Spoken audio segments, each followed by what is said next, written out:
Thank you, Dr. Peter. Please don't leave this session because next we will have the keynote presentation. I will hand over to the program chair, Mafalda Carmo, so she can introduce our guest speaker. Thank you. Hello again. I would like to introduce our keynote speaker, Professor Dr. Joy Kennedy from USA. And we will now have the keynote speech entitled New Possibilities in Education at the Nexus of Generational Change and Technological Innovation. Talking about a brief biography, Professor Dr. Joy Kutaka-Kennedy teach preschool from 15 years. Then she doctored in special education, taught over 15 years at university level, emphasizing special education teacher preparation in academic coursework and clinical practice supervising, with an extensive practice with online education. Won the Quality Matters recognition for innovating course design and students' engagement, and now serves as an officer at the California Association of Professors of Special Education, completes programs, revenues for professional publications, and work now on designing new curricula to align with new state credential standards. Well, I would pass on to her presentation. Thank you. Thank you very much, Mafalda. I appreciate the introduction. I will be proceeding on talking about new possibilities in education at the nexus of generational change, which all of us are part of, and technological innovation, again, something everybody knows very well nowadays, especially nowadays. One thing is certain, and that's change. All of us have had tremendous changes in the last few months since we were all impacted by COVID. You know, who could have ever imagined that we would be sheltering in place and that the whole world would be generally sheltering in place? And instead of, I prefer to call it shelter in place versus lockdown, because there's a psychological difference in how I feel about being locked down versus how I feel about sheltering in place, which is more empowering, more choiceful. We've all experienced huge disruptions in our lives and our work and our play and our connecting with each other. We're not isolating socially because we're all together now, and I'm sure everyone here has found ways to be connected to their families when we can't be physically together. So what's lost? We've really had significant losses of a sense of safety, security, and connection with each other. Many, many people have had economic losses and loss of security, losing jobs with no more tourism. The restaurants are all closed, gyms are all closed. So it's a very big sense of real loss. There's a way we can switch frameworks and look for possible positive gains. Like we all have now a new mode of seeing, being, connecting, and learning. Like all of us have learned how to be able to connect with family, perhaps through FaceTime, Zoom, or any other means that's telephonic communications. So there are gains and there are losses. I love Hillary Rodham Clinton's conversation where she was the very first speaker, student speaker at Wellesley graduation, an exclusive women's college. And she really had given them her speech in advance. They had kind of approved it, and she went off the rails and went to her own thing and really spoke her voice for the students. And she said that fear is always with us, but we just don't have time for it, not now. And she said that back in 1969. And again, we are in the same position, especially in America. So with the COVID-19 perspectives, use it or lose it. We can see it as a glass half empty, everything we've lost, or we can kind of look at everything that's gained. Even though it may be not obvious at first, we can change our perspective and how we look at our lives. And that can be a turning point, a trigger for a new mode to really growing new skills, abilities, capacities. Consider the growth mindset from Carol Dweck, and she talks about having a growth mindset is an outlook where you're always looking for possibilities and you're looking for forward thinking, embracing change, seeing effort as a path to mastery, instead of a fixed mindset where it's kind of like, well, I was only born with these capabilities and I really can't, I'm not artistic, so why should I even try painting or doing something? I know I'm not good at it. And that's kind of where it's a limitation of the mind where you're set.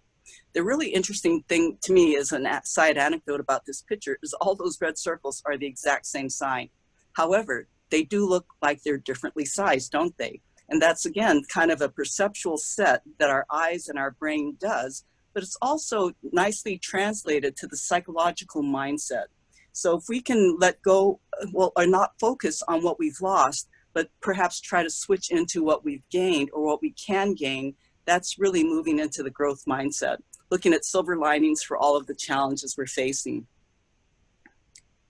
So another way to look at growth mindset is a set of traits that can be changed. You can have a fixed mindset, or your students or your children, and you can move everybody, your employees, into a growth mindset through a culture of change and really valuing persistence and resilience as choice factors, and also really promote that on a system-wide basis that yes, all of us can look toward a growth mindset, looking for opportunities in this, learning from feedback, being inspired, and having just an open-minded set versus a fixed set of I really can't do it, I'll just stay with what I know, I'm gonna just be safe and not take risk.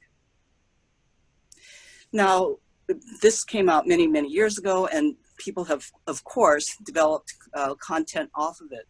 And, you know, Dweck herself is now in a position of saying, you can also have a false mindset, because many people went out into the field in education saying in classrooms, well, I'll just tell everybody that the more they try, the better they'll be, which has some truth in it, but it's not the entire story, because you have to try in an intelligent way that's effective and productive. Trying in and of itself does not result in a growth mindset. You can, you know, you have to really do it in a way that helps promote growth in the end. And she also really points out that it's false to think that you either have a growth mindset or a fixed mindset. That's really like as a unitary system. It's really more like we're hills and valleys, all of us. There are areas that we have very strong growth mindset. All of us are here. That in itself says that we have a professional growth mindset, that we're wanting to expand our capacities, our knowledge, and our connections with each other. That's really reaching out and growing. We could also have fixed mindset, like right now, many people, you know, who are sheltering in place are feeling locked down and, you know, feeling like they can't do anything about it. And they can have both mindsets at the same time. So it's not an all or nothing thing.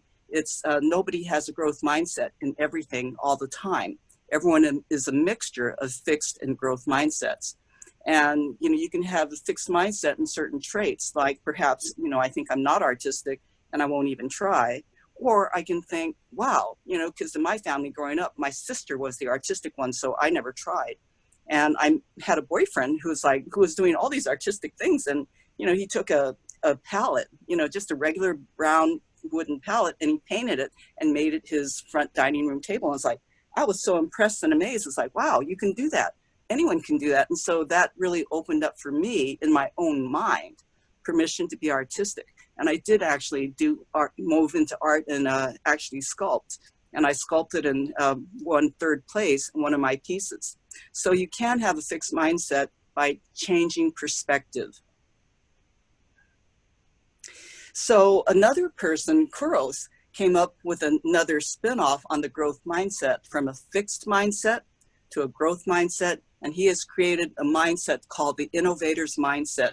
And he talks about going from as in education, being a teacher who's empathetic, cares for the students, looks for problems, finds solutions, takes risk, networks, very observant, and kind of a circular loop of creating action and resilience and being reflective and, again, innovative. So that's really the innovative mindset that you can also adopt. So during COVID-19, we can have a conversation. What kind of a mindset do you want to have? You know, we have the problem of all of us, you know, for instance, all of us are being asked to do social distances, and we can't do activities, etc. We can have that mindset and think that, oh, well, we can't do anything about it. Or a growth mindset where we can move forward, or an innovation mindset where we can do even more than move forward. So here's one piece. So for our conference itself, the END conference, which we all should have been in Zagreb right now. Unfortunately, we're all in our homes, So that's the downside, but fortunately, we're all still together. Even though I'm here in the San Francisco Bay Area and you are wherever you are. I know our conference coordinators are in Portugal, so we're across all these different time zones. So our problem is we can't do activities in groups. The mindset that says fixed is, oh, well, the conference is canceled and we can't go to Zagreb, so I guess I can't do anything. All of you who are here did not adopt that mindset. You all moved into the growth mindset. I can stay connected. I can still do this. I can still do my presentation. I can do it online, virtually, through the help of our conference presenters. And our innovation mindset, wow, this is really new. This is a new way of being and doing, and I'm willing to embrace that, take the risk of failing, not being able to get the technology right, to be frustrated, and to overcome that and still end up being here, being together, being able to share. So that's really the evolution of how to go from from a fixed mindset to a growth mindset to an innovative mindset. So here's the last slide on this theme of, all of us are at home, wherever we are, and we're experimenting with learning our new setup. We're using our technology, our Zoom meetings, we're doing our lectures, we're doing accountability for ourselves. We're making sure we get up on time, regardless of what hour it is of the day for us. For me, it's 9:30 in the morning. For you in Portugal and London, it's 5:30 at night. So we're all adapting and we're all here together. And we're visible. We have our Zoom cameras up, many of us, and that really helps with the contact and connection.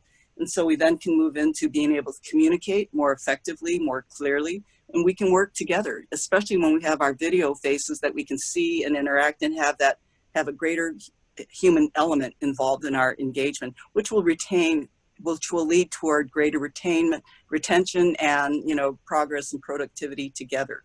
And if we were doing a group project, we could set up responsibilities. We can talk to each other and socialize. I know I just finished teaching a class online, and in my last meeting, for all of my meetings, I always had a social question so that we could connect and we could interact and we could talk to each other and have that greater level of comfort of being together.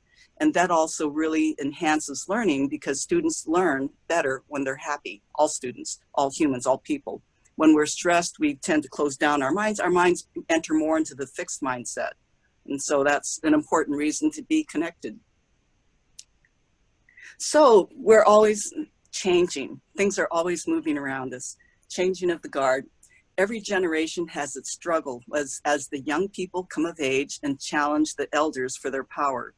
And as you grew up through your teenage year, I'm sure you could think of a few incidents where you and your parents had a certain conflict because they saw the world one way and they saw your role and your person as supposing to fit in a particular paradigm of their mind.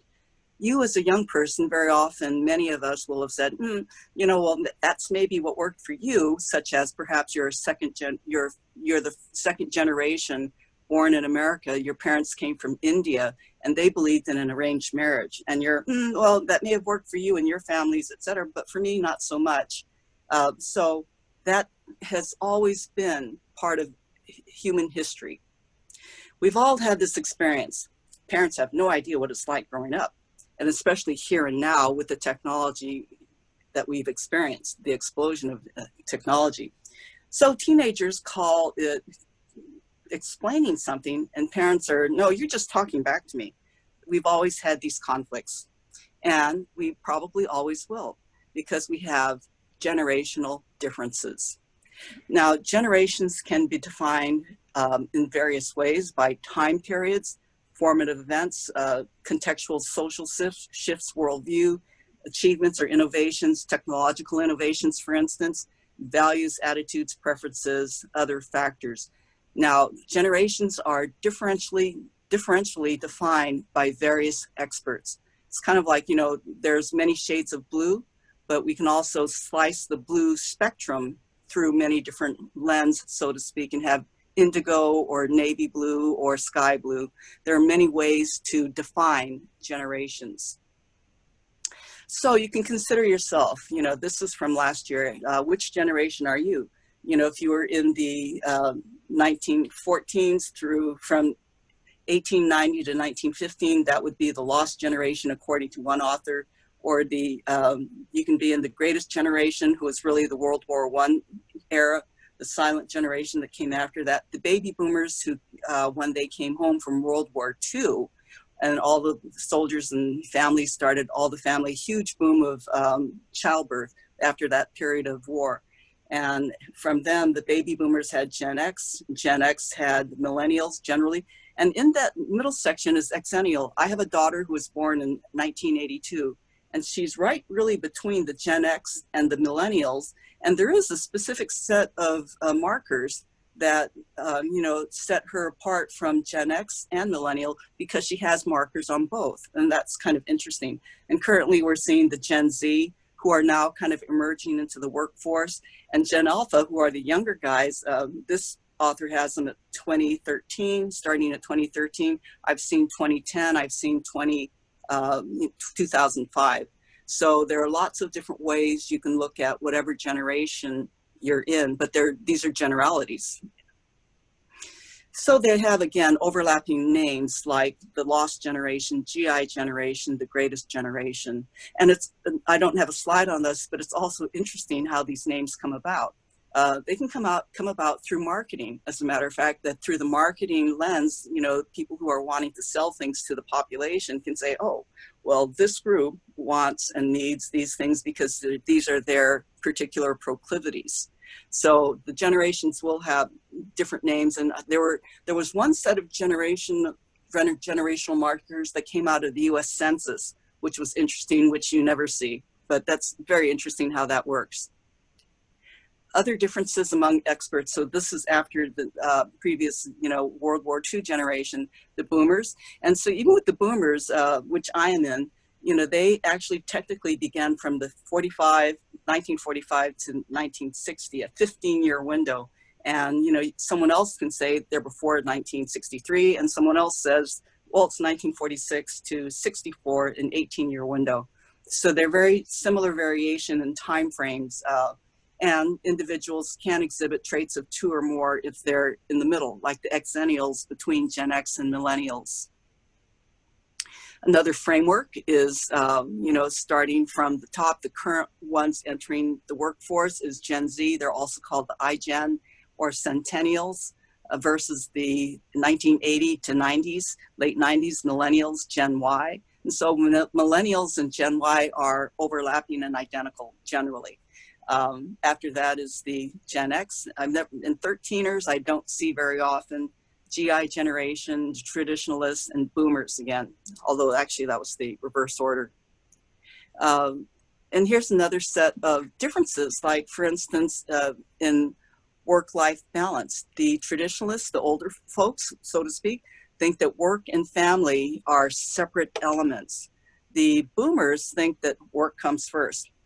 And then Gen X is there should be a balance, and millennials, I really want to make sure that I've got both my work and my personal life in balance. And it's so interesting because even so many different markers will identify a generation, like etiquette and grooming. So for instance, Lee Iacocca, who died just about a year ago at 94 years old, he was from the GI generation. These are Americans, you know, and that's where I'm from. So, you know, Bernie Sanders is 78, Hillary Clinton's, she's in the boomers, and so is Oprah and Bill Gates, and Barack Obama and Elon Musk are in Gen X, and Mark Zuckerberg is in the millennials, Gen Y. And what's interesting when you look at the generational exemplars is this slide. This is what business dress looked like to these two leaders back in the day when they were in their leadership roles. So, you know, Lee Iacocca had a suit, full on, very formal, you know, extremely precise. And whereas Mark Zuckerberg, you know, going from the greatest generation to Gen Y, millennial, Mark Zuckerberg is in a t-shirt, jeans, even called mom jeans, and sandals. So that was current dress for both of these men in their day-to-day appearance at work. This next slide is one of myself and my daughter. We went to a conference together, and her business paid for our room. So I was really happy because my budget was done. And, you know, this is her business dress. So it's business casual. and she had kind of a nicer pair of slacks on, whereas I had a dress, and I didn't have my jacket, but I had a matching, more formal black jacket. And so if we were together right now physically, just by looking around the room, we would have a general marker of what generation everyone was in, just by how we dress. And it's very interesting that most of us will fit into these parameters. So the dress code also does hold things together. And it really is interesting because many corporations have Fun Friday as a dress code day that is more relaxed, but different generations will have very different interpretations of what casual is.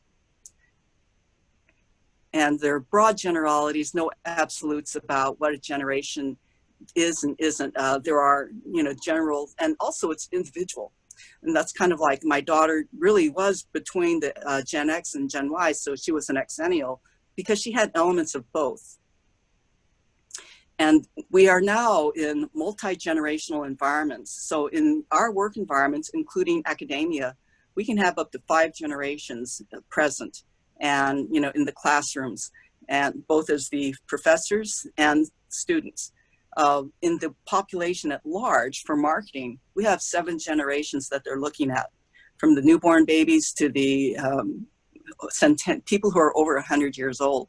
And with these different generations, we have different styles of communication, perspectives, values, and interaction, devices, and technologies. How do we bridge all of those differences in a harmonious way? Our last speaker addressed this in some ways. So it's as though we speak different languages, and what our attitude of career was, we talked about that. Communication modes. For the maturists, the World War II generation, before that boomers, they preferred a formal letter. And we still have elements of that today. I had a formal letter from my employers today to sign a contract. The boomers say, call me, telephone me. The Gen X's, email me, send me a text. The social media, Gen Y, text me. I know, I have an adjunct professor who's a Gen X and around Y, between those. He does not like to phone me at all. So he always prefers that I text them with any request that, can you teach a class for me, such and such. He doesn't want me to call him or email. It's not that he doesn't want me to, but he doesn't respond. He responds best and most quickly through text. And for Gen Z, the new ones coming into the university now, they're very much into their cell phones with text messages and even through other modes of communication. So there's a real difference in not only communication, written, verbal, text information, but also meeting preferences of how that can change from face-to-face to just a digital source with an appointment. And so each generation has its own set of experiences and expectations about what work means.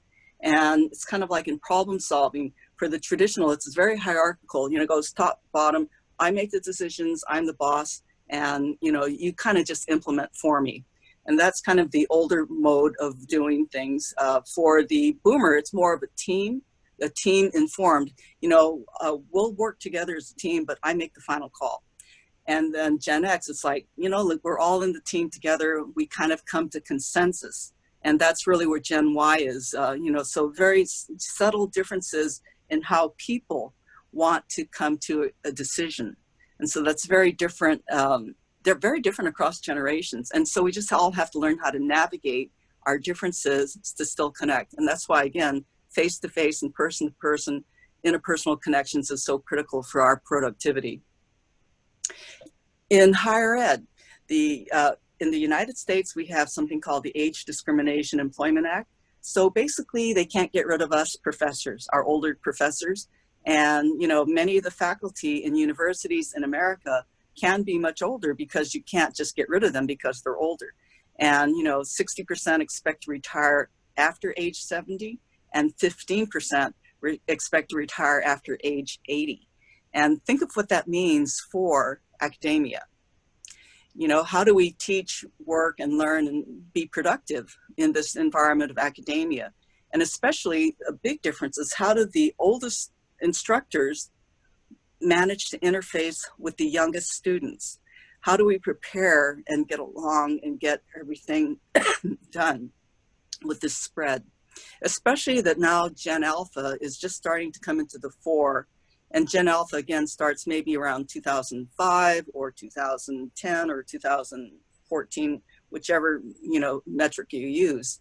They're starting to show up everywhere. So here's one of my favorite alphas. So Lilianna Zyszkowski, at age 11, she had already done an invention.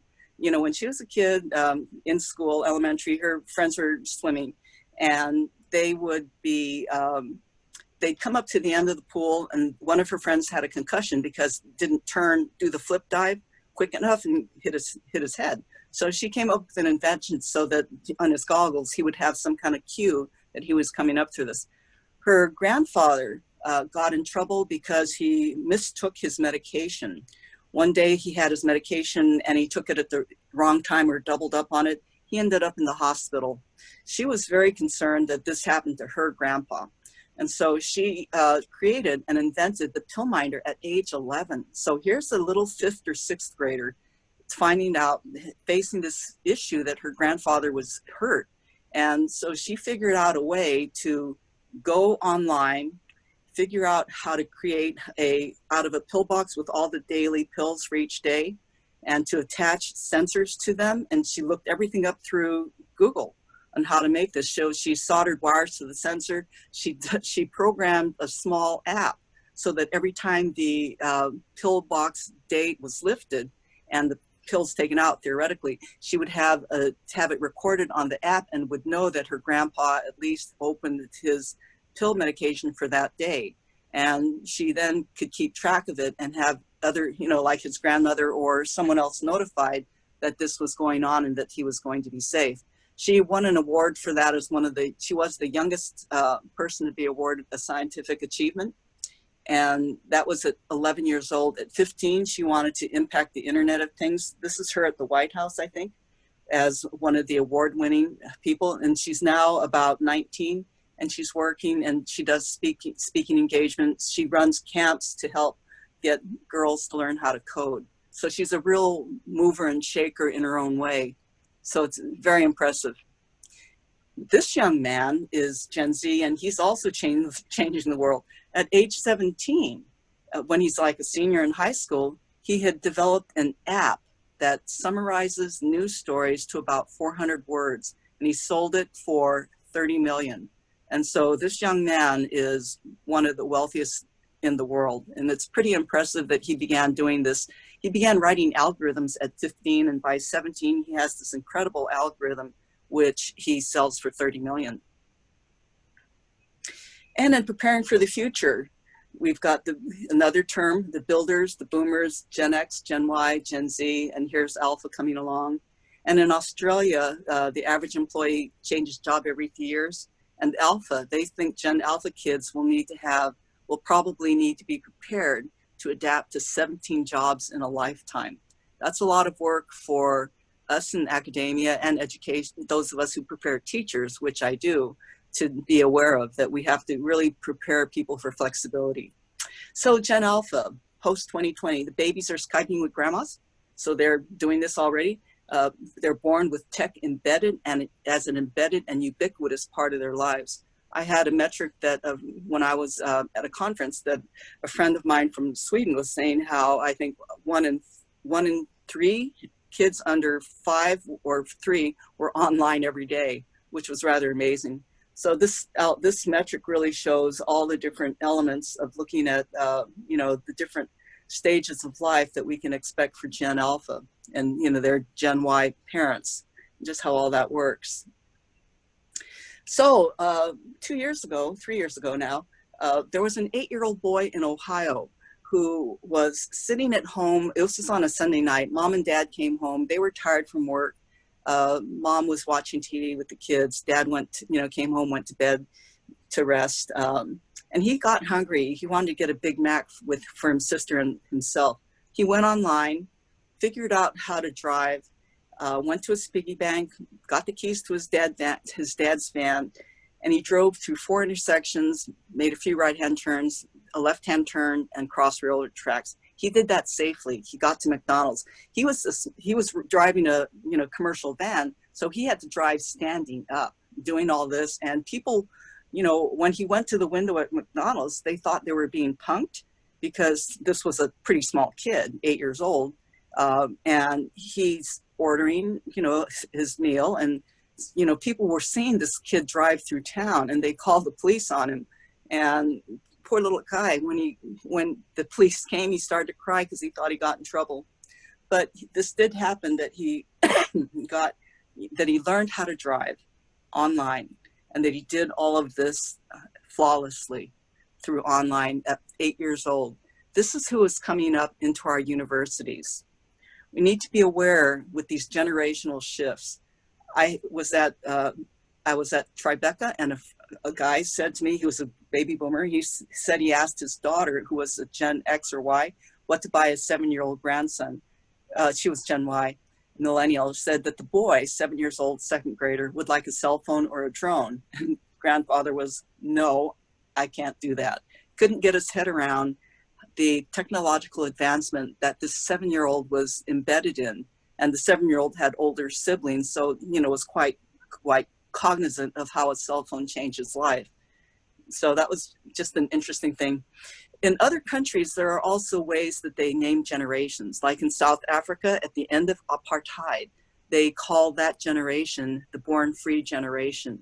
The Romanians, after the collapse of the revolution, call that first generation the revolution generation. So change is coming, and it's approaching the academy as well as every other part of our world and lives. We're all now getting accustomed to online education and everything that we can do online. It's kind of like, what can't you do online, especially now? And with COVID-19 shelter in place, it's not uncommon at all to have marriage ceremonies and funeral services done digitally, especially if we cannot go to the on-site venue because of shelter in place. And even years before this, I met a friend in Berlin who had married his wife. He was a student in Berlin, his wife was in Colombia, and they did their ceremony online, and his brother officiated in the Colombian side and signed for him. But it was completely done way before we had COVID. So academia, all of us in academia adapting to change. What do we need to do? We need to be offering more online courses. And right now that's kind of an passé because everybody is online. To the extent that you're working online in universities, you're working online generally, especially in California. We don't have any universities closed. We all closed down in the second week of March, and everybody had to migrate into the online venue, some with greater ease than others because of their background and how much they've had with online education. Online communication, like we're doing now. This is a different item though, on-demand mobile services, and people in marketing know how critical that is. And that's of course seeped into education, that students today, especially Gen Z, are wanting to have everything ready at their fingertips. They're accustomed to that. This is what they've grown up with. So we in academia, the academicians, the instructors, the professors, we need to adopt technology that our students embrace. We need to meet them where they are. So this is a general spread of, again, we've got students coming into the university who are the Gen Z, and they have a lot of different parameters and skill sets and expectations than their professors who might be in the silent generation or the boomers or Gen X. These are kind of the background and the history of where their cultural context is. And, it's kind of like the silent generation had a great respect for authority. They didn't expect challenges, where you now have students who will somewhat mistrust. And also we've had all these different cultural changes where we've had sitcoms that laugh at education and teachers, and the teachers are kind of clowns.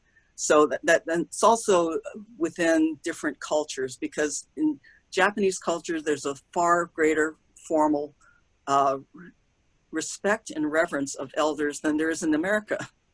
And so there's a lot of different things that are working for us and against us. in academia and how we as the professors interface with our students who are coming here and the different things that we have going for us. Now, in particular, we have to prepare all of our students for 21st century skills, which were identified about a decade ago.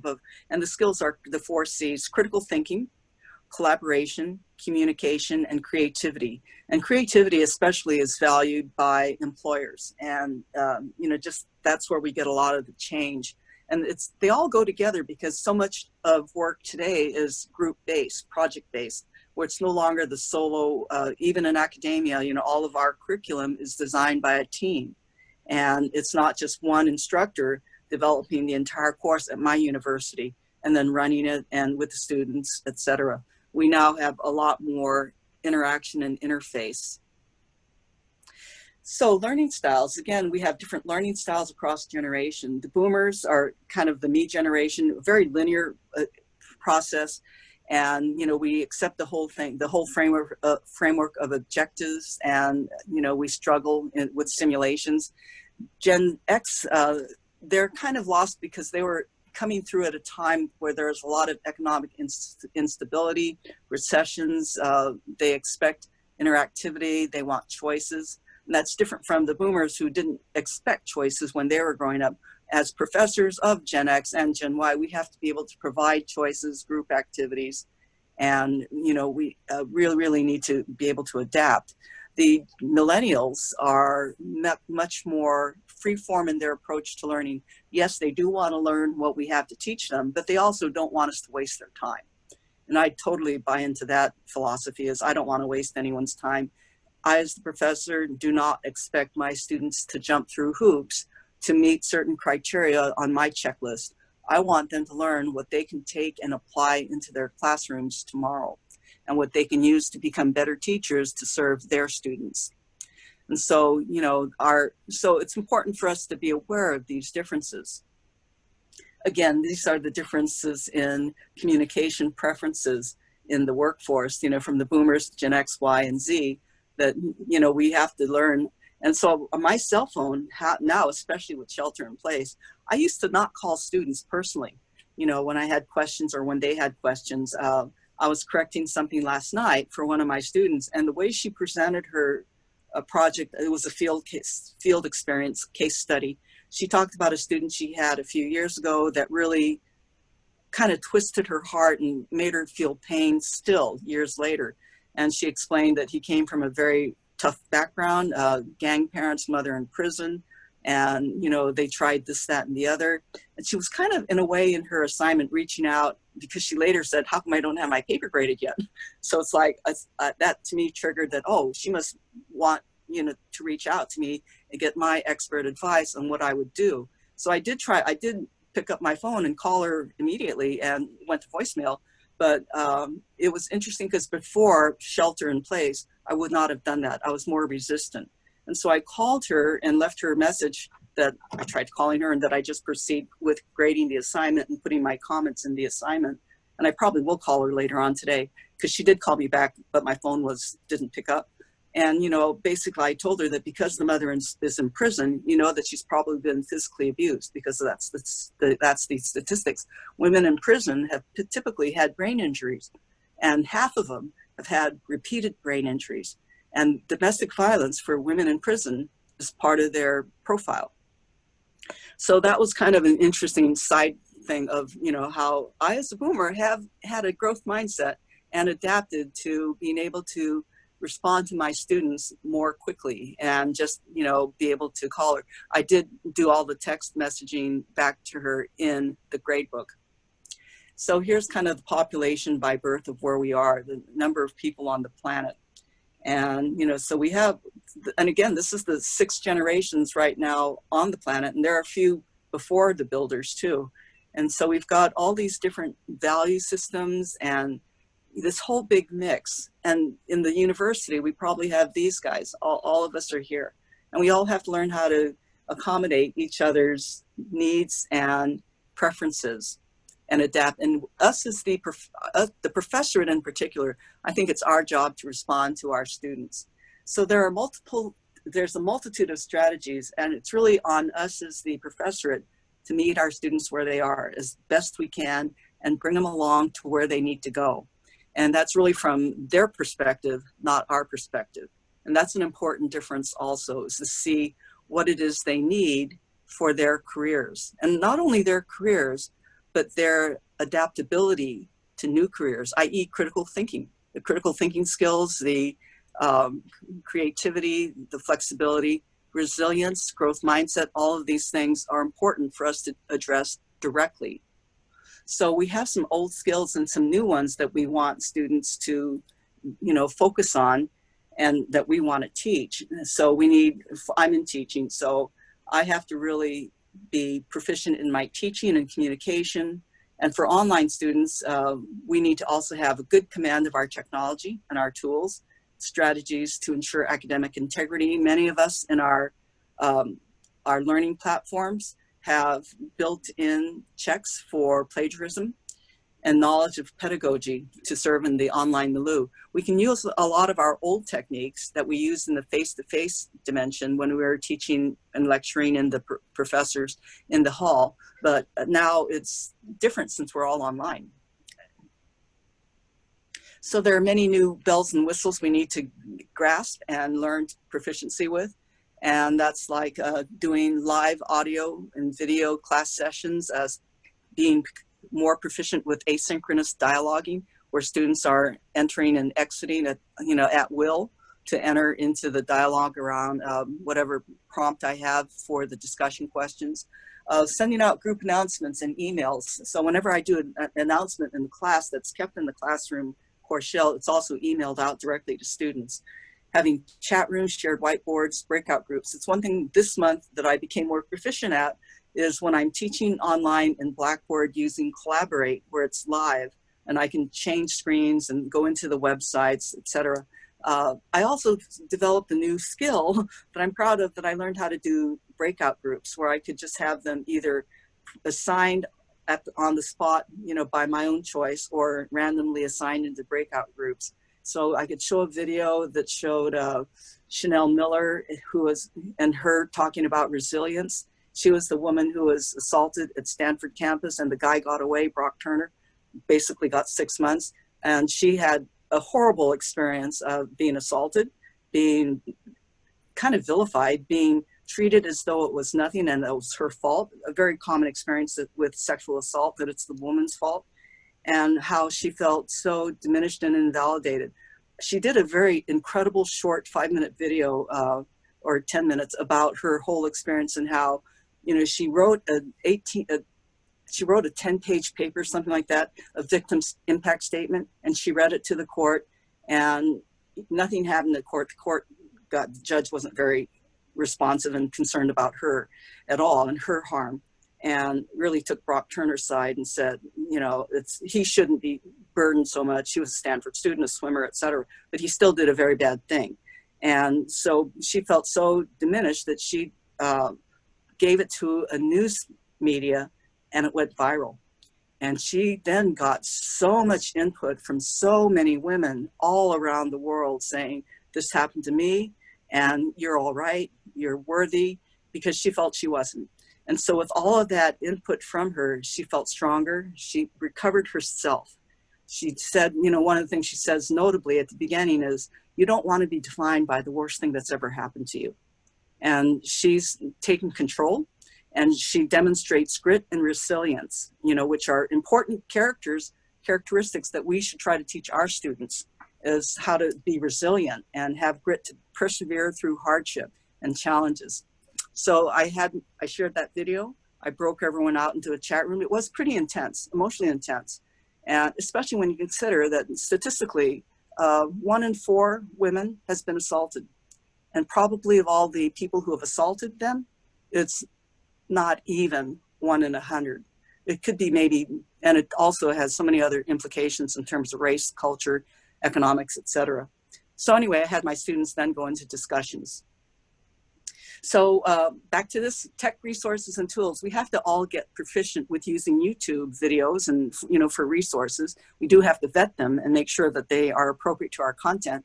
Zoom conferencing, like we're doing right now, text messaging with students, phone calls with students, FaceTime contact information using FaceTime, Skype. Virtual and augmented reality is a whole nother ball of wax that is coming reality into schools, you know, but it's not here yet. We do have some versions of augmented reality as part of teacher training, where you can have a class live where it's an actual engaged experience. Some do's: do empower and teach students to have 21st century skills. Teach them how to think critically, create, collaborate, and communicate. Provide short, succinct, clear, and relevant learning modules. In tech, I have it here. Yeah, you don't want to lecture, drill and kill. You don't want rote memorization of anything, because students may need that at the very earliest stages of education, in kindergarten, 3rd, 4th, 5th grade. Like, you want to do, it's nice to have those math facts right at your fingertips, but it's also something that's pretty available if you just pull up your cell phone and, you know, check something, or do calculations, percentages, etc. You don't want to overload information into your students' brains. You can't give them more than they can consume, in essence. You don't want to have them give you information or find information that, or master information that they don't need to per se, when they can access it anytime, anywhere on their cell phone. Don't just do filler activity that's not relevant to them or redundant to them. That's, you know, their time is very valuable, as is everyone's. Learning preferences. People like to learn self-paced at home at computers, short duration of 16 to 30-minute sessions. And in tech, industrial tech, my daughter's a tech designer for industry in a computer company, and their training videos are 5 minutes. And so it's a 5-minute short thing of a certain skill, and then a, you know, pre and a post test for mastery. So you want to also do content that they want, content that can be applied or practiced immediately with feedback on performance. You do want to teach the whole person, the mental, emotional, and spiritual sides of the being, especially if you're working in K-12. You really want to be paying attention to the social emotional skills, because that will carry students through their future in ways that knowing how to do the Pythagorean theorem won't. I've never had to use the Pythagorean theorem. I do know it, but I've never needed it for being out at the grocery store. You want to really encourage and model a growth mindset, and even an innovative mindset, especially important for corporations. You want to remain flexible and open to technological changes in teaching and learning. Final thoughts: do try to keep a growth mindset. Connect with people, have fun. When you connect with people and have fun, you teach them more effectively, because they're happy and their bodies and minds are open to what you have to give. But if they're stressed and worried and not comfortable, they will not retain or absorb as much. Thank you very much for listening and attending. And if you have any questions, I would love to hear them. It's a lot of content. It was very fast, I know. Thank you very much for the strategies to use with the generation change and the use of technology. Very actual theme, very well presented. And now I see that some questions are in the chat. So Anna, from the Secretary, back to you to deal with the questions. Thank you. Yes, Professor Joy, we have 2 questions here. One from Ndimurugero Specios, which is, this presentation deals with a topical issue that requires people to really think about new modes of doing things. However, people from developing countries might have innovation mindset and fail to realize their dreams due to limited resources. What do you suggest we do to help children from remote rural areas go on with their studies? Okay, in many rural areas, but not all, actually it's probably very few rural areas, there are some NGOs that have provided some resources. However, again, that's very, very limited. One thing that I imagine as a feasible pathway is if you have anyone in those areas. So you're in a rural village and you have a teacher with, you know, I'm thinking like perhaps out in the desert in Africa, you're in a rural village, you have a small hut where you've got your students coming. They come and you have a chalkboard, you do what you can with teaching them. And the thing that I see most possible and feasible is to see if there are outside resources. Gates Foundation, there are many philanthropic organizations that want to provide resources and funding. How does someone learn how to access those? If the internet, if you can get internet access anywhere, and I know also in these rural resources, they have skipped the whole process of physical development of telephone lines and the hardwire stuff that we use, you know, for, you know, plug-in electrical systems. When we now have Wi-Fi that's offering online banking and transactions, commercial enterprises through cell phones. So they've kind of completely skipped the whole landline process and part.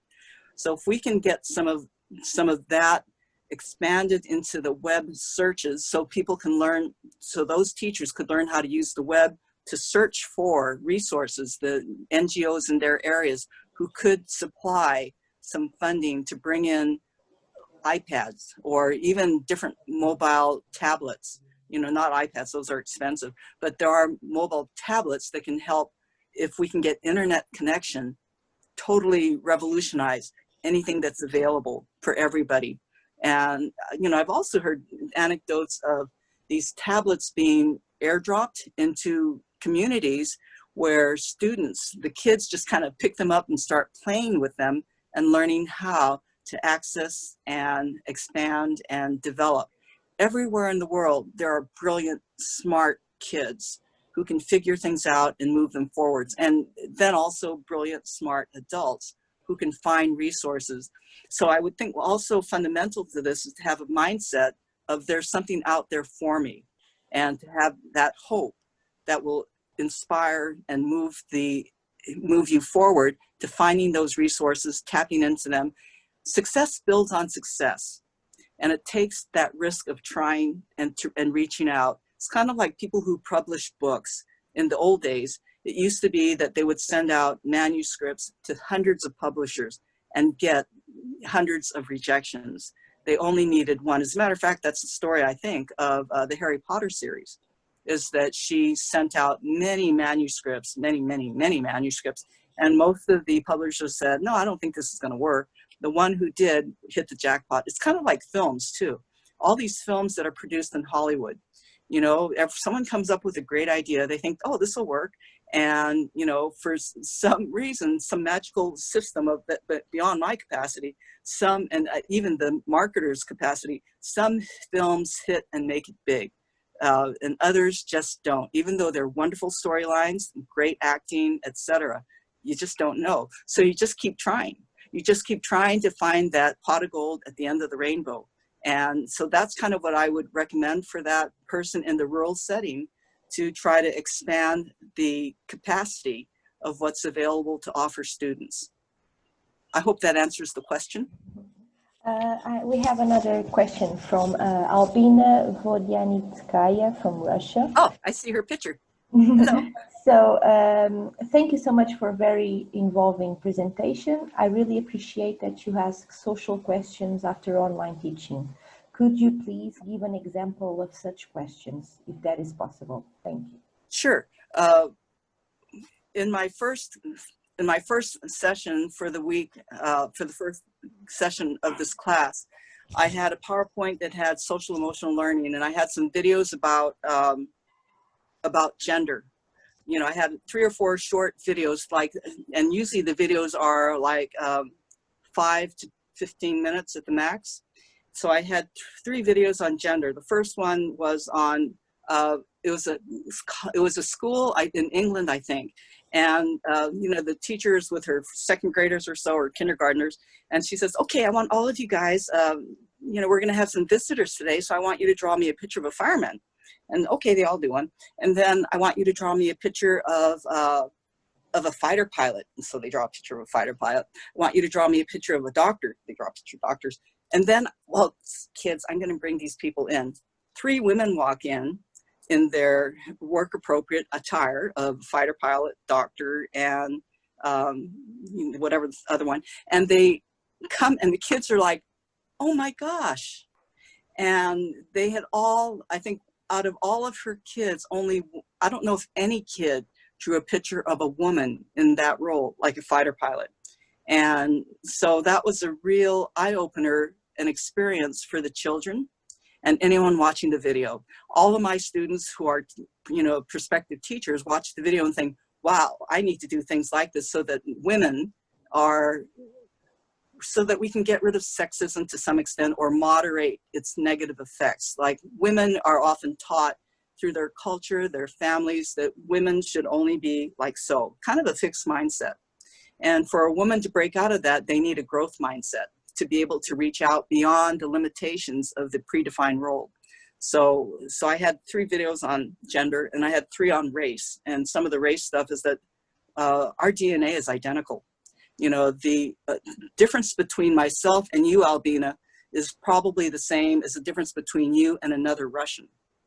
Even another white Russian. You're going to have the same level of difference, most likely, which is about 20%, as between you and me, an American Asian. So all of us human beings are generally the same. And these differences, they did a research project. Well, actually, these were high school kids doing genetic testing of their own saliva. And, they took swabs from themselves, and then they also looked around the classroom saying, who do you think you're most like? And of course, they would choose people of their same skin color. And in actuality, that did not prove to be true at all. And that was like, wow. And that is the fundamental reality. And in America, race is a huge issue, as you know. And so I have that as another conversation prompt in the discussion questions. Race, and the third one was disability, because in disability, we do a lot of projections around people with disabilities. I once taught summer schools, ESY, for kids with special needs. I had 9 kids in wheelchairs out of 13. We went to the local mall just to go to the shop, and there were people who walked across the street to avoid being on the same sidewalk as us. And that was just like, wow, it's not like kids have cooties. Well, in the sense that it's not like it's contagious to get, to become really significantly disabled. But it's these projections, because there are human beings inside of these people, all of them. And, but there's a lot of SEL learning in that. So the questions I put forward are, how will you in your teaching teach your students to avoid the limitations of gender, or to be more open-minded, not even open-minded, to be more accepting of diversity and valuing of diversity, including, so that's both the race and the disability side. How do you, teaching teachers is really like teaching the frontline people who have the most influence on kids coming up into the next generation. And that's, I think, teachers can change the world, even though we're typically, very often female, so our work is not valued. And, teachers are so poorly paid in America compared to the fact that we prepare every single person, every single millionaire, just about, most of them went through the education system. And we taught kids how to read and write. All the engineers, all the filmmakers, all the stars, we taught them, they went through our system. But yet our work is not valued as much as it is. And even now with COVID-19, and in the US, there's a huge issue around PPE, not having enough PPE. And the nurses are saying, we have to, and doctors, we have to get our own PPE. And it's like, my gosh, you guys, don't you know that teachers are doing this teachers are doing this every day. Teachers are spending $500 per year on average to supply things for their kids. When I was teaching in the classroom, yeah, I'd be out, at a park, and it's like, oh, this would be great curriculum for my kids. I'm going to bring it. I'm going to buy these books and, samples and bring it to my kids. And teachers are always spending money for their classrooms, and yet it's not recognized and valued. And so anyway, that's, so I think by, getting teachers to teach the SEL, social emotional skills, that really can help our whole human race.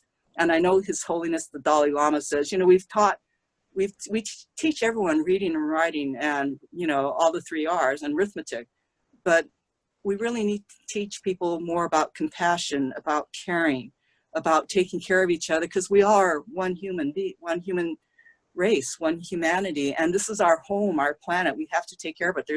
We don't have a backup or a spare, most of us. You know, maybe Elon Musk can go out to, you know, colonize Mars or something, but most of us know. So anyway, we all have to do what we can in our little corner of the world to make things better. Thank you for the question, Albina. Another one, we have a few more. So from Linda Thurston, I am working with senior faculty on preparing online courses, and one or two readings suggest to me to give them more about pedagogy across generations. Ooh. I can't pull anything up off the top of my head, but if you email me, I'll see what I can find. And this is this recording is going to be available, right, Anna? Yes, exactly. So you can take this recording. Can she take this recording and access it and share it with her colleagues at the university? Yes, I will save the recordings and we will put all on YouTube. So we'll share with everyone. So it will be available. Great. Right. So that would be the resource I'd recommend first. Does that help? And now we have another one from Simone Brasili. So how is it possible to expand critical thinking for the new generations when using technological device is connected with convergent thinking and not so much with divergent thinking?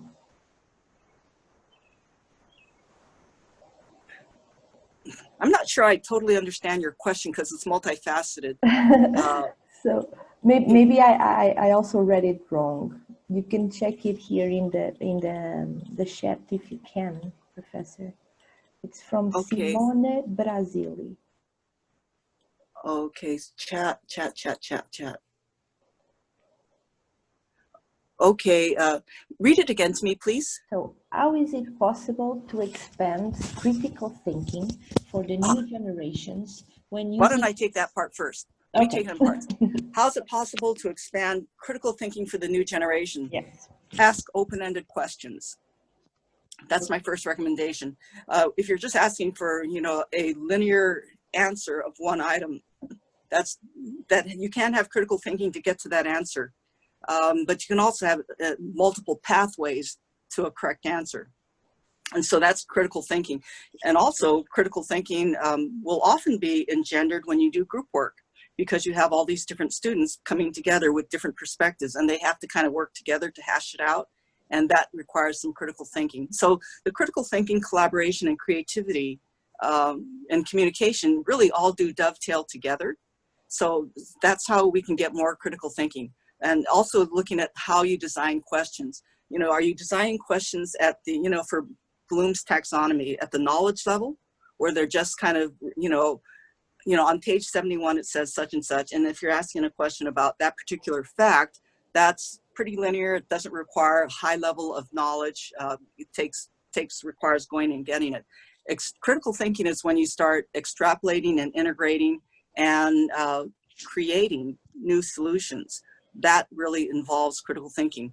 Project-based work. Anytime you're having students do projects, like I have a project in my classes on creating a professional development program, you know, PowerPoint on social emotional skills, for instance. So my students have to, in this last class, they had to do a group project where they worked together in small groups of 2 or 3.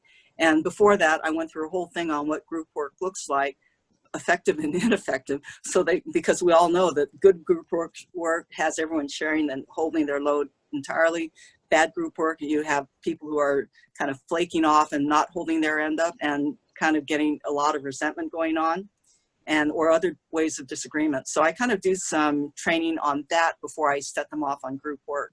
And then, you know, I also have them give me feedback on how they perceive their performance and of themselves and their partners. And I get feedback that way. You can also design assignments in group work where it's specifically all done through a chat function online, a discussion. For instance, I had them do, in another class, I had, okay, tell me your 10 best tips for classroom management. and I have them grade level banded. So you have your elementary, grades 1 through 3 or 4, and then, or 5, and then middle school for us, it's, 6, 7, and 8, and high school, the secondary level, we can have 9, 10, 11, 12. So I have them banded. What do you think are what are your best practices based on what you've read from class and what you practice in your own classroom? And what's your top 10? And so I have them in their bands. They each list their 10, and then they have to come up with one group top 10. I can see exactly who said what, when, where in that discussion chat. So that's a really good way to have complete insight into their group process, because it's all done online within the classroom framework. So that's another way to really encourage critical thinking. Critical thinking projects, group work, when they have to expand and really do integrative thinking. So when you present different aspects of some content, to have them bring it together. And I also nearly always have students tell me, how will you apply this to your classroom? When I make it very personal, that how are you going to use this when you go out there in your classrooms with your kids? That requires integration and critical thinking of how they're going to use this information. The information, for instance, about gender. We know that girls are suppressed very often. They're told that, bossy girls, whereas, a bossy girl equals a guy who's, got leadership. How do you translate this knowledge, this disconnect, into how you're teaching your girls and boys in the classroom? What do you say when some of this comes up? How do you respond? And so that really is also critical thinking, where they're taking the knowledge and looking forward to how they will apply it. So those are the critical thinking parts. Now, there was another part of that about convergent thinking versus divergent. Yeah, exactly. Yes. Because to expand critical thinking using technological devices connected with convergent thinking and not so much with divergent thinking. Okay, so with convergent thinking, so convergent thinking, kind of having everything centered around one topic coming together. So talking about gender. So if we're talking about how do we design lessons that are gender, not gender neutral, but that don't have gender bias in them. How do we design, if you look at your textbooks, are they gender neutral versus gender biased? Do you only see men in the pictures, for historical figures, et cetera? And same with race. So how do you design? And so you can use technological tools, for instance, for gender neutral. So if I'm doing a unit on engineers, I can use the web to find engineers of various stripes, or even the Nobel Prize winners, right? You can, in engineering, you can do the research through the web to find out who these people are. Look for the women. Make sure you pull in women so that the girls in your classroom see that women can achieve and have achieved. And very often they're gonna, and if they do backstory, history into their biography, you will see that they've had to overcome challenges. And that's an important piece for them to see. And that's why it's also critically important that we teach resilience and grit, which are parts of what I've talked about in my classroom in SEL. Get rid of that. Oh, I finished my. So we have a couple of questions, but just to wrap it up. But I have a suggestion. Maybe it would be more dynamic. If you want to pose the questions yourself, we have a question from Lilianna Pedraja and from Rowena Kalu. Maybe Lilianna first. I'm going to unmute you. Okay. Okay. Hello, Professor. Hello. I really enjoy your presentation. Thank you very much. Thank you. I came from Chile, South America. So I tried to study the critical thinking in the pedagogy, in the careers of pedagogy. So I wonder, what are you thinking about that try to develop the critical thinking in students of careers of pedagogy, especially when the faculty has different age, or in your words, belongs to the different generation types, right? So I would like maybe some suggestions from you in order to know how can develop the critical thinking skills in the student of that kind of faculty. In the case of there are different type of generation between us. Yeah, right. So there are two, I see that there are two parts to your question. Number one is faculty from another generation, from an older generation, have a mindset of not necessarily critical thinking, but rote repetitive learning, and basically spit back of, you know, so here's my lecture, here's the textbook, I'm going to test you on these things, which is really knowledge-based. Generally, it's really the lowest level of Bloom's. And, you know, sometimes you can do an essay questions where they have to do a little more integrating. So another piece of that question is, how do we try to address the faculty members who are more in a fixed mindset, coming out from their background, their history, their story, their framework? You know, how do you honor that, but yet try to get a little can opener to kind of start opening them up a little bit? I would recommend that one thing, you know, if you have access to this video, and also it's a matter of their openness and willingness to change. Are they open and willing to try to adapt and accommodate these Gen Z kids who are coming in and the Gen Y students that they've got, who have a whole different mindset? I think if you shared that part of my presentation, I would share that part of my presentation and start with maybe identifying what group you're with, and look at the traits and the histories, and you know, when I do this, everyone goes like, oh yeah, that's me, and yeah, that happened. You know, I remember when the color TVs came, or something, you know, or when the first computers came out, you know, or when the first cell phones became common. And you know, when we can have them relate to that, connect and buy in, so that this is who they are, because we need to honor who they are. You can't go into any training or any teaching by invalidating and telling people they're not okay, they're not good enough, they need to change. It's better to start from a place, well, you know, you always do it in teaching. You do a positive, and then you do a challenge, and then you do a positive, okay? With kids and teaching, or even doing any discipline, you know, positive, I really like you, and I think you're a great kid, but you know, you made a bad choice there. And which is, you know, you did a crummy thing, and you know, you shouldn't have hit them. Totally different approaches.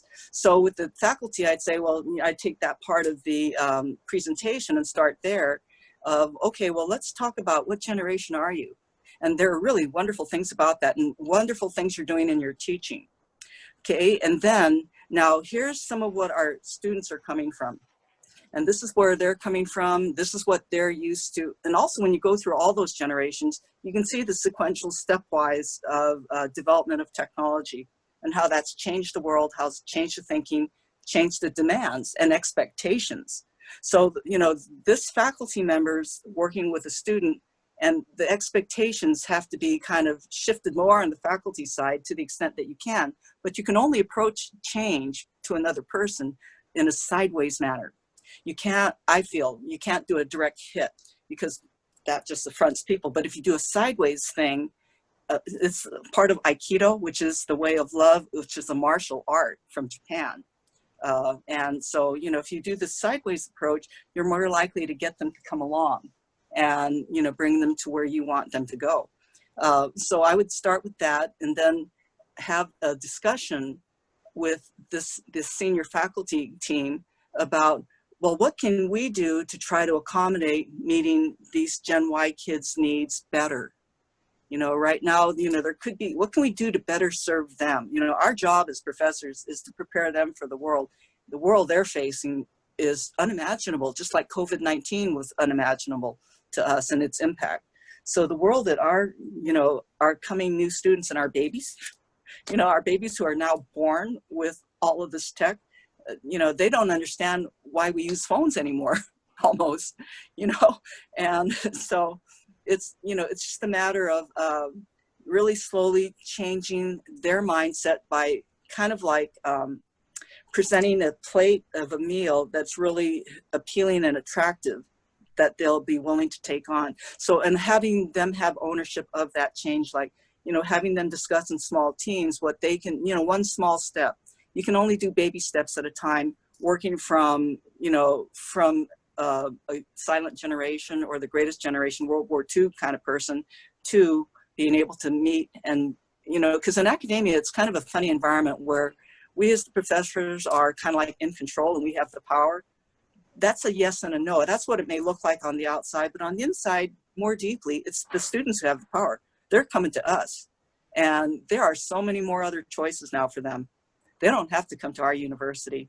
They don't have to do the university. They can go to YouTube and pick up these MOOCs for free. They can learn how to, I mean, you know, Andrew Ng and from Coursera, very low cost free courses that you can take to learn how to, you can learn how to do just about anything online, you know? I mean, it's just amazing and a wonderful part of the, and one of the wonderful upsides of where we are now, you know, for the prospect of future growth and stuff. But downside, if you're coming from another place, like, wow, I don't know if I can fit into this world anymore because it's so different and vast and it's changing so fast, and it is. And, you know, but it's, you got to keep adapting. Or, to me, it's, you know, you keep adapting and modifying or you die. You know, it's kind of a mindset I have about, you know, you have to just keep moving and growth. You know, it's like a plant keeps growing at the top, apical meristem, and at the bottom. If you stop growing, you're kind of done with your life cycle. So for me, but that could be a radical perspective on it. But so that, did I answer your question? Yes. So I would start baby steps. Thank you very much. Yes, baby steps. Start with the video pieces of the program about the generational changes, and then bring it to them. Have them come up with solutions. If you have them come up with solutions, they will buy into it. If it's solutions coming from the outside in, I mean, that's the whole thing on organizational change is, yeah, we as the bosses can try to lay it down on our employees or us as the professors on our students, but it's not going to matter much in the long run if they don't embrace it and take it on themselves. You know, it's going to be kind of waste of time and effort in a way, although maybe we got our paychecks in the meantime. But, you know, to me, it's about empowering students, you know. So from Rowena Kalu, do you want to pose your question? Okay. Okay, good day. Thank you for your Hello. hello. Thank you for your presentation. It was very stimulating. So I had a whole variety of questions, but I'm just going to focus on one because I think you've been answering them in parts. Okay. Right? But I was thinking about what happened in our country when we moved to fully online teaching because schools had stopped. And after they did that, many children could not access the teaching. Up to 60,000 children, they realized, did not have computers. But there was this assumption that you had this new generation and everybody had phones and computers and that they could do so much, and that just really wasn't happening. And for that matter, in some parts of the Caribbean, people did traditional things, like there was a teacher who just went to the children in the village and taught them one-on-one, right? Mm-hmm. So I was wondering, when you talk about the characteristics of the various generations, to what extent do these general characteristics align to differences between and within culture? So is this something more out of a US or European culture? Right. Most of, my mindset is primarily American and American culture or Western civilization, you know, European, American, European. I am not as familiar with what is happening in other parts of the world. And you are quite right in saying that the economic disparities and technological resources is a huge underlying issue for developing countries, or even within any culture or community. Even in my area, there was, when my local district went online, they had to really try to figure out how to serve students who didn't have the technological resources that they needed to be able to carry on with online education. So that gets into such a big issue, doesn't it, in terms of how do we address poverty, economic deprivation, in a culture that has been structured with different elements underpinning the economic opportunities of people. And it's kind of like the rich get richer, the poor get poorer, and the middle shrinks sometimes. And, you know, there are so many pieces that are involved with that, like tax policies and distribution of wealth. In America, unfortunately, when we had all of the legislation done to help everybody, the CARES Act, and even I think we just put out another $5 billion of funding, and our current government will not tell us who is getting the money, which is bad. So I hope they get voted out. But, you know, there are things we can do, and then there are things we can do and influence. And there are things that it's much harder to do and influence, like this whole thing around the government, right? Not telling us where the money's going. The only thing I can do about that is try to vote them out, but that's kind of long term. That's kind of similar to the question about the economic difference, that some students will have access to these tools and technology and others won't. And how do we balance that? How can we find the money for that, in essence? And so I guess the only answers I have is to, again, doing within what you can, going online, finding resources. I know the Gates Foundation has more money than the U.S. Department of Education. And that's kind of a good thing and kind of a bad thing. You know, in the sense that it's a good thing, it means that I think you or anyone else could write a grant proposal, send it to Gates Foundation, see if they bite. And if not, if they can ask them who they could send you to. There are people who have the money, who want to give it out. They often have certain hoops that you have to jump through, and you have to present it a certain way. And there are grant writers who can help develop these grants. And, you know, so that's a possibility, a way. I know in my district, I think they had to find funding to buy the, little devices, the tablets, to get to the kids who didn't have it, and to also make sure that they got Wi-Fi. But for that, they didn't have to do that. Luckily for us, the big companies, you know, the internet companies gave free access to everyone once we went into shelter in place, to all the kids and families. But I don't know if that would be available in your community, you know, because that was the generosity of the tech companies here. Of course, it never hurts to ask. Number one, you won't get it if you don't ask. You can't just expect money to fall out of the sky and drop into your lap. You know, it's kind of like, even if the money is there on the fruit tree, the apple, you have to go over there and grab the apple and bring it home for you to be able to have it. So that would be the other thing I'd recommend. Did that answer your question? I don't know if you're still here, because I lost your picture. Yeah, to an extent. There you are. I wasn't really looking at a specific kind of funding approach to the issue. I was more looking at how, you know, the theory of the generations are shaped culturally. But I mean, the older guys generally are making the decisions, because they have the money, because they've been around longer, they've amassed more wealth. We are now seeing a change where this young 17-year-old sold his app for 30 million, but that's a very rare case. But we do have more and more of them. And of course, this is in the technological world, although I don't know exactly, you know, what's available in your area and who's available as the power broker and the money people, and how to get that kind of filtering down so that it can support more education in the schools. And so, yeah, I'm not sure how else to answer your question. So I think there's one more question. Oh, here it is. Okay. Hello? Yeah.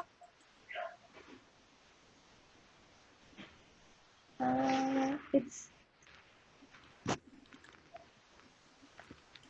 Ndimurujero. You can pose your question if you want. Okay. Thank you very much for the opportunity you give me to talk. Let's hope that everybody can hear me. Can you hear me, We can hear please? you. Yes. Okay, thank you very much. Yeah, we have had a lot of questions concerning the last presentation. but I still have a question because they are offering us new possibilities for education today. But I wonder how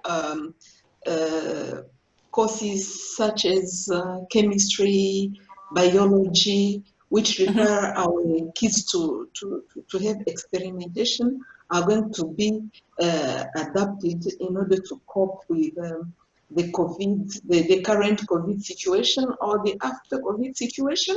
How are we going to teach our kids, to give them some experimentation via the online courses?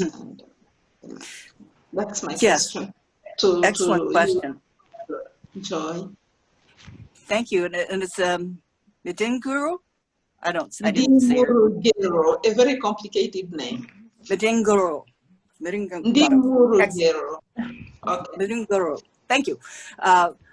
Okay, there are actually websites, and I have it in another PowerPoint presentation, that there are websites that have online labs where you can actually manipulate things. I know this particular company it's called Labster, L-A-B-S-T-E-R, Labster. And, you know, in the nursing profession, you have to have these practicum periods where you're in the hospitals using their labs. So with Labster, it's virtual, where you've got the lab, and, you know, hospital lab time is extremely hard to get. And it's it's hard to get. It's not easy to get in and not easy to be able to have frequent visits because it's a high demand. So if you can get something like Labster, where it's an online on-demand venue that you can enter, you know, at will, you can then have, you know, through certain keystrokes, be able to manipulate and mix certain chemicals together digitally, and then see the results of the experiment. There are some things you can do online like that. And it's the technology is also, you know, with augmented and virtual reality, where you've got the headset that will put you into seeing that entire reality. And that's a whole nother topic. There are some resources available online for that interactive experience. And I know in education, as I mentioned briefly, we do have, you know, Classroom Live, where students, it's a whole program that you have to purchase for the university, and that the students can then, you know, do practice teaching. And they've got certain students who are student profiles identified within your classroom group. And, you know, you've identified one with English learning needs, one with special ed needs, and one who is, you know, at risk behaviorally. And so you're trying to do your lessons, and these students are kind of like, through artificial intelligence, this is incredible, they are kind of programmed to behave in certain ways in response to your teaching. And then you, as the teacher, who's, you know, the practicing teacher, gets to have a trial run of how you would address that, and then have feedback from your professor who's able to watch the recording or be with you there live and observing it. So there are an increasing number of opportunities and programs. So it's a matter of searching them out and finding them, but they are coming up, and it's, you know, the World Wide Web is a wild, wild west. There's all kinds of things available, and, you know, it is amazing what you can find and do. So just putting in, you know, a few keywords under search, you can get all this information. It's really phenomenal. So I hope that helps a bit to look under Labster and other online labs. Labster is one company that I learned about a number of years ago, and they're then the leading edge in the field. But I suspect that, you know, with marketing and the proliferation of needs and companies meeting those needs, that there would be some other resources available. It's just a matter of having the mindset and that number one, knowing that it's available, number two, that it's out there, three, that you can find it. You know, just using those three dimensions, going out there, looking and finding it. Okay. So I think, I know there's some stuff out there. Okay, thanks a lot. You're welcome. Thank you very much, Professor Joy. You're welcome. It was a brilliant presentation. Excellent. I'm glad it was rich and fruitful for you. I wanted to have good takeaways. I would like also to thank all of you for participating in today's sessions. Yeah. I hope you enjoyed the presentations. If you are available, feel free to join us tomorrow's sessions. We will have 3 sessions throughout the day. The links for the Zoom meetings are all in the conference program. So join us if you can. And thank you very much and stay safe. Thank you, Linda. Thank you, everyone, for joining me. I was pleased that you were there because I was afraid I'd be by myself. Late for many of you. Thank Bye-bye. you. Bye. Thank you. Thank you. Bye. Bye. Thank you. Thank you very much, Anna. Thank you. Bye Yes, bye. Anna, See thank you. tomorrow.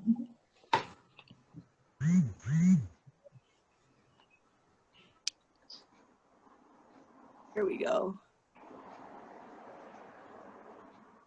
Okay.